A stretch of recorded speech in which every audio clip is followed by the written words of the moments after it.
guys, welcome back to my channel. Thanks for tuning into part 2 of the video, I suppose. This one I wanted to bring you in and actually do this ultimate booty workout.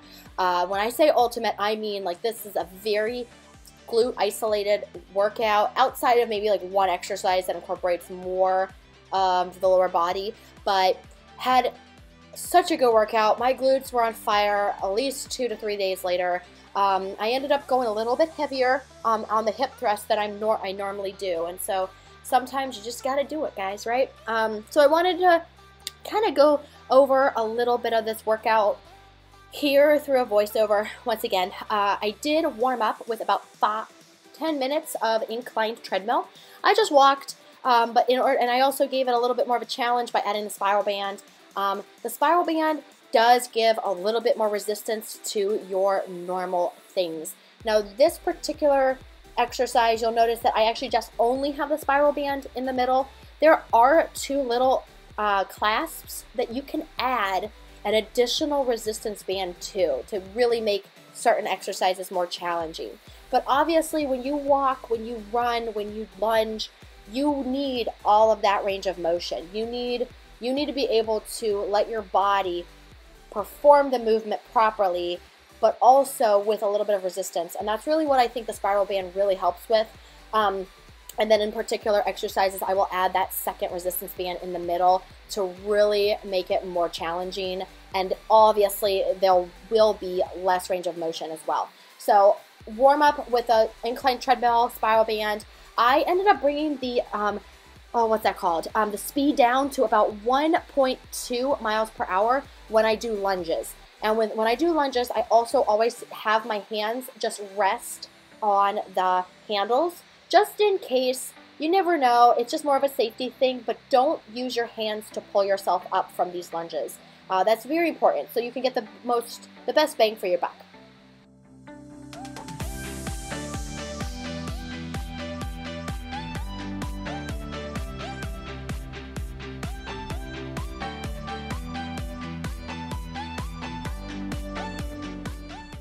Okay, and moving forward, we are going into our first kind of another warm-up, kind of a transition into the heavier exercise, particularly.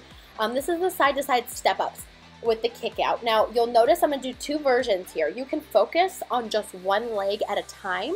So you'll notice that my left leg is stationary on the bench, and I am using the right leg to kick out. Real nice. You're going to focus. It's going to engage the quads a little bit more, and the outer thighs definitely, but then you also can alternate. So here in a second, you're going to see that one leg is going to go from one side of the bench to the other and then come back and kick out. So that, I actually did want to show you that you can place your hands just for support on, the bench or the, whatever you call them, the poles of the bench in front of you, because again, safety always comes first, guys. So whenever you do try something, especially if it's very new to you, always be safe. So I'm going into the main exercise of this workout, guys, hip thrusts. I can't emphasize how much hip thrusts are amazing for your booty. I would say that if you want to talk about something that engages just the glutes and very little else, these are what you want to do. Now, I have had some of the girls in my challenge say that hip thrusts actually do hurt their quads and their hamstrings, or they feel it more in their quads and hamstrings. So, researching, what I do is I'll research. If I don't know the answer, I will research it. It does seem like in order to be, as a beginner, guys, you would probably want to start off with glute bridges. And glute bridges are going to be coming later in this exercise, this workout. But I definitely want you guys to focus on squeezing the glutes really tough. Notice that my knee, behind my knee, it's pretty much at a 90-degree angle. So my feet aren't farther out, they aren't too in. If your feet are too close to your butt, you probably will feel some tension in your knees. I definitely don't want you to have that. Notice my comfort pad. These pads are the best thing you can do. Guys, the bar is right on your pelvic bone, okay? It hurts. It hurts when you start going heavy. that stuff hurts, man. So use a pad, use some type of cushion in between the bar and your body. This really, really, really helps.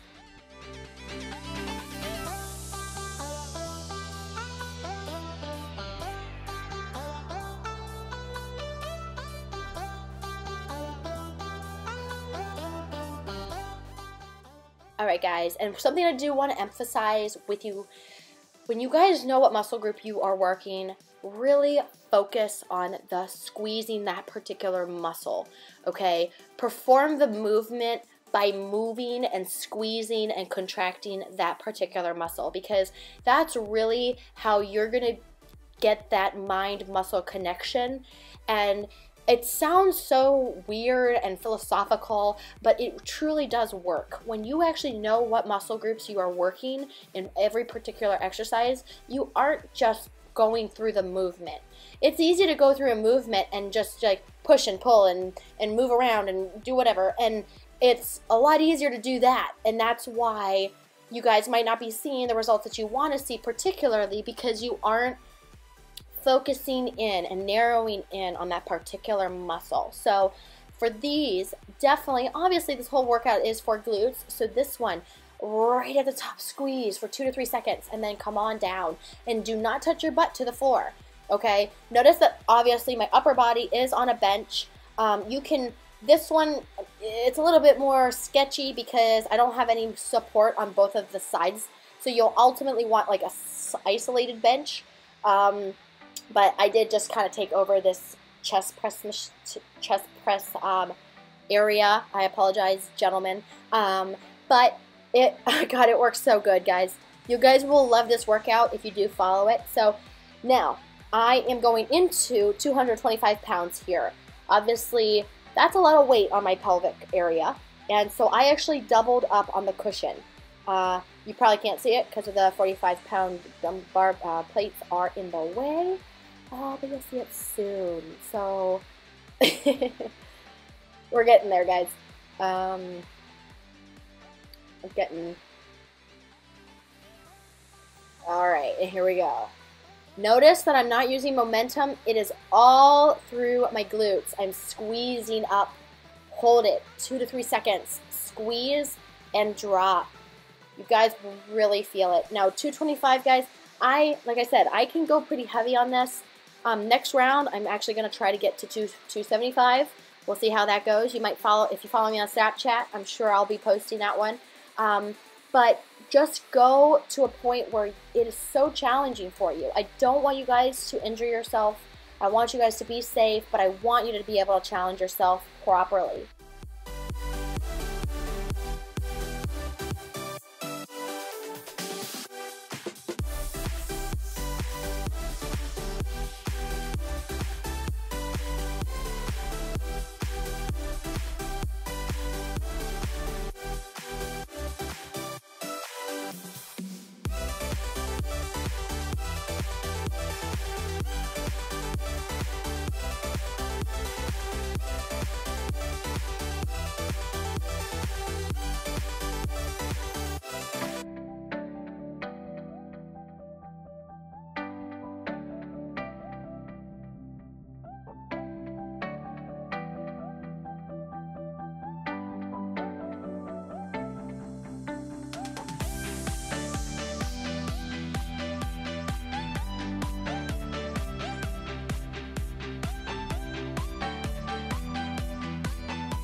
Okay, guys, and this is the one particular exercise that will probably engage a little bit more quad, a little bit more hamstring due to the stretching and contracting and everything like that.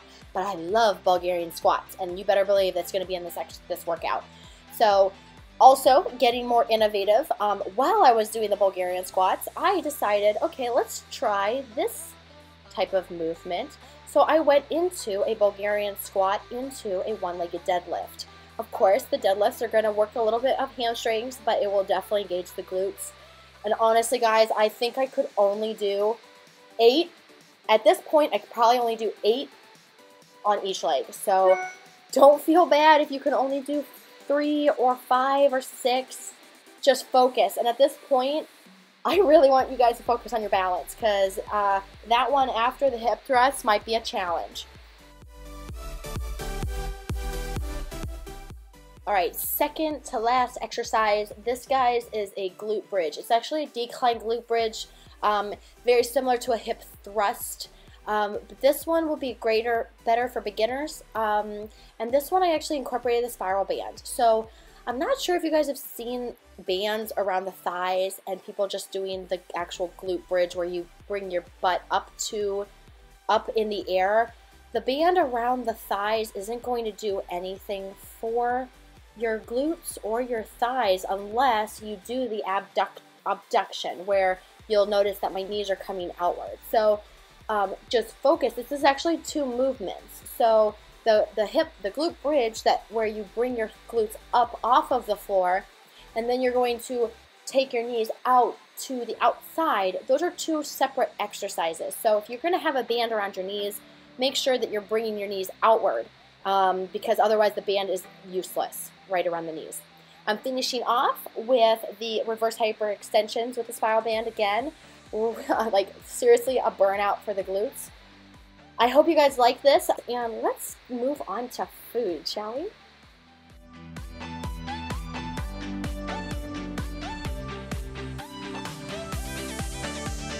Then you do that at the end. I did it first because I forgot.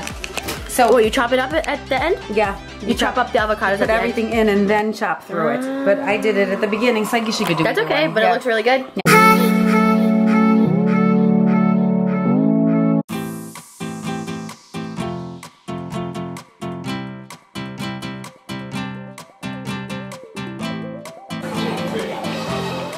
Yeah, with the sharp knife. Oh, this I can't. Yeah, anyway, so we are in the kitchen cooking a lot today. She actually brought in her guacamole recipe. It is amazing. So we wanted to go over that for you right now. We have a lot more recipes to come. I would probably split them up in a few vlogs for you because there's a lot of details. But what she did was awesome. She actually cut all of this up for me. So we will go over everything right now, but she already chopped it up, so just be mindful of that. So here you have all of the ingredients for this amazing guacamole. It is seriously delicious. So I will put the recipe below. You have your avocados, you have your Tabasco sauce, you have your fresh lemon juice, you have your black pepper. She uses kosher salt for this recipe. These are vine-ripened tomatoes that are you pull out the seeds, and there's 2 of them in this batch. This is 1 cup of red onion. I'm gonna mix it all together, and we're gonna see how we do here. Life.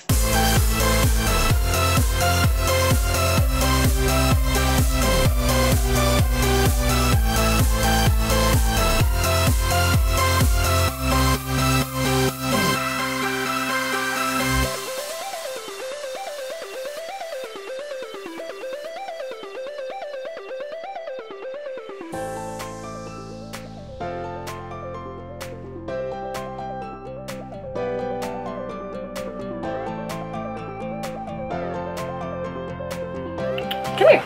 Hey, hi. Hey, hi. Alright guys, so I wanted to just go over the guacamole real quick. Everything, it's a super easy recipe. It's just get all the ingredients, chop everything up, and put in a bowl. It is so delicious. That's one of those, every time we go down to Naples or we have a party with Paula, that's all I eat. I mean, because I eat it with Tostito chips, and it's so if you want to do better than that, you can have it with cucumber, you can have it with celery, you can have it just kind of like as a hummus. It has a normal dip. That's a great dip to take to, you know, football games. What are those called? Football, the tailgates, that's it. Tailgates, it's a really good one. So that one, super simple, super delicious. I prefer a chunkier guacamole, and that one is perfect. This guy just likes to be in the kitchen with us, honey. Isn't it cute? Do you ever have a glass of wine like sitting on the side when you're cooking? I do. You look like an old man. Buddy.